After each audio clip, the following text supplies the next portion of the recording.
Bismillahirrahmanirrahim. Assalamualaikum warahmatullahi wabarakatuh. Dan selamat pagi. Kembali kita kepada kelas RBT, Reka Bentuk dan Teknologi pada hari ini. So, hari ini kita akan sambung kepada teknologi pertanian.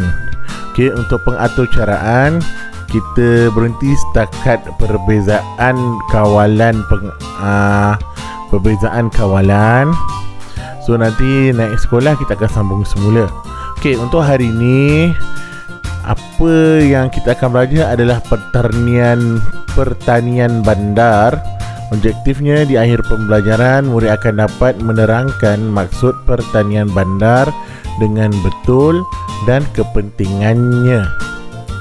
Okey. Apa itu pertanian? Apa adalah macam ibaratnya macam awak berkebun lah, tapi di bandar. Boleh ke? Okey, itu kita akan pelajari hari ini. Okey, pembelajaran hari ini adalah berdasarkan buku teks Reka Bentuk dan Teknologi tahun 5, muka surat 64. Okey. So, di sinilah bermulanya tentang teknologi pertanian unit 4. Awak tengok gambar tu, dia kata cantiknya, pandai kamu membuat reka bentuk sudut tanaman di rumah kamu, Alia. Ayah saya membuat sudut tanaman sayur dan herba untuk menghias kawasan rumah. Semua pokok di sini ditanam menggunakan bekas ya. Ya, melalui sistem takungan ini, kita tidak perlu menyiram tanaman setiap hari walaupun kawasan rumah terhad. Kita masih boleh bercucuk tanam. So, tak kira lah rumah awak atas langit, bawah langit. So, kita masih boleh bercucuk tanam kat sini. Okey, cuba lihat sekeliling awak. Tumbuhan apakah yang terdapat di halaman rumah kamu? So, ini cikgu senaraikan apa yang berada di rumah cikgu. Yang pertama, pokok kangkung. Kangkung, biasa sayur kangkung. Yang kedua, pokok serai.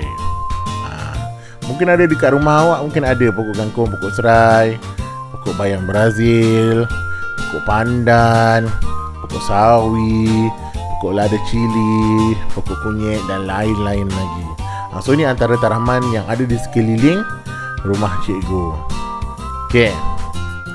Pertanian bandar. Apakah itu pertanian bandar? Pertanian bandar adalah aktiviti bercucuk tanam, berkebun bagi menghasilkan tanaman makanan di sekitar rumah yang mempunyai ruang yang terhad. Itulah namanya pertanian bandar. Maksud dia, kita bertani tapi kita tak ada ladang yang luas, kita ada ruang yang sempit. Itu sebab itulah dipanggil pertanian bandar.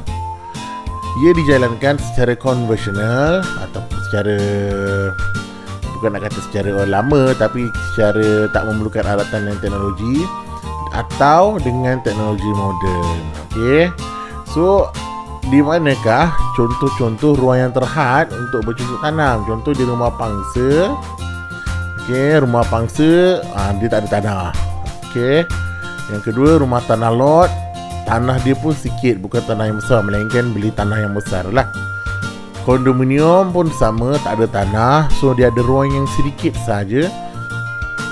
Dan rumah teres, rumah yang bersambung, sambung tu pun tak ada tanah juga. Okey, tanah dia ada tapi mungkin tak banyak, selesai untuk parking kereta sahaja. Jadi itu adalah mempunyai ruang yang sangat terhad. Okey, contoh penanaman bandar, rumah pangsa. Okey, ni adalah rumah pangsa. Okey, contoh-contoh gambar yang ada orang kongsikan di internet. Dia tanam pokok-pokok sayuran dan tumbuhan di rumah pangsa bagaimana. Okey, ada yang dalam pasu, disusunkan pasunya. Okey, dan ada juga menggunakan barang kita semula digantung pada ruang rehat luar pangsapuri tersebut. Okey, contoh di rumah tanah lot. Okey, rumah tanah lot. Okey.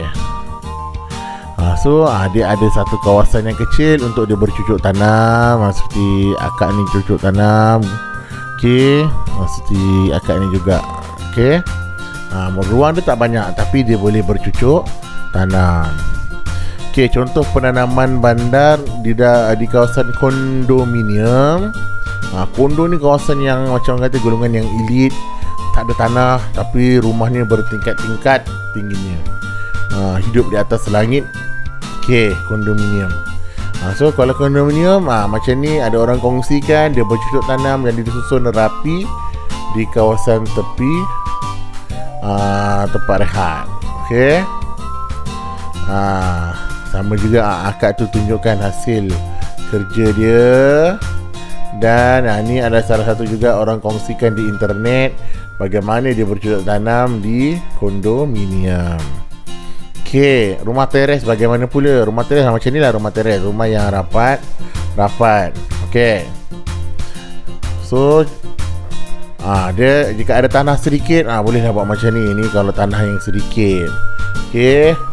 Macam ni lagi satu gambar, dia buat tanaman di tepi rumah sahaja.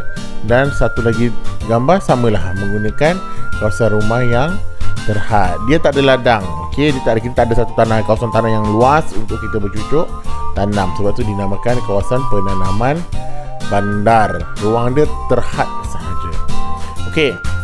Kaedah penanaman yang boleh digunakan untuk penanaman bandar, yang pertama kaedah konvensional, menggunakan cara lama ataupun banyak menggunakan tenaga, ataupun menggunakan cara teknologi moden. Okey, teknologi moden ni menggunakan kerahan tenaga. Okey, dia menggunakan teknologi bagi memudahkan kerja. Okey, penanaman kawasan terhad. Ada banyak cara penanaman kawasan terhad. Yang pertama secara bertingkat di dinding. Okey, ni rumah yang mempunyai dinding yang sangat luas. Bolehlah contoh rumah yang dah ada tanah lot. Rumah di kawasan tanah lot, dia ada dinding. Jadi mungkin kawasan tanah tak banyak tapi dia ada dinding yang boleh dia tanam sesuatu. Yang pertama, dia tanam kaedah menggunakan botol di dinding, direkatkan botol dan tanam sayur. Samalah juga menggunakan barang kitar semula dan tanaman sayur. Okey. Nampak? Cantik kan? Okey. Yang seterusnya, menyusun tanaman berpasu. Maknanya kat rumah kita dah tak ada tanah tapi kita boleh tanam dalam pasu. Ni dia contoh, kita tanam sayur dalam pasu. Okey. Dan okey, nampak lebih tersusun dan kemas. Okey, ni Abang ni tunjukkan gambar dia telah sedang menanam sesuatu di dalam pasu. Okey, yang seterusnya penanaman kawasan terhad, menyusun tanaman secara menegak. Ini adalah menggunakan teknologi. Dia susun menara menegak dan tanaman boleh tumbuh mengikut kawasan yang ditetapkan. Dan ini cara ini boleh menjimatkan air. Okey.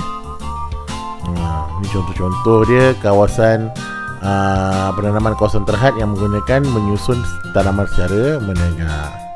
Okey. Apa kepentingan penanaman bandar? So, apa kepentingan penanaman bandar? Yang pertama, dapat menjadikan sisa makanan sebagai baju kompos. So kita taklah sentiasa membuang sisa makanan yang ada. Okey, yang kedua, menghasilkan tanaman di kawasan yang terhad. Ya, ruang yang kecil, jangan sangka kita tak boleh bercucuk tanam.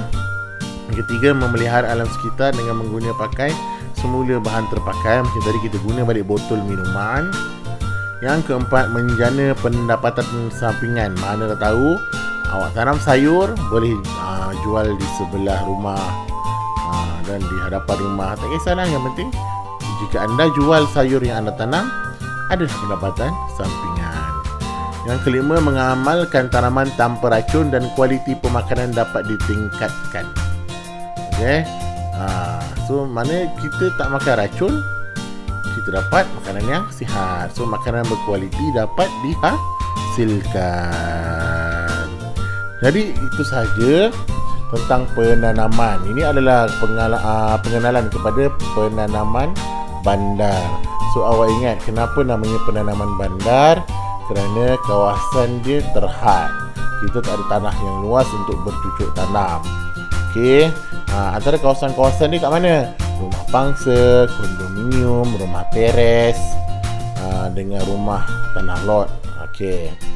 Rumah-rumah di kawasan bandar adalah kawasan yang tanahnya sedikit atau ruangnya sangat terhad.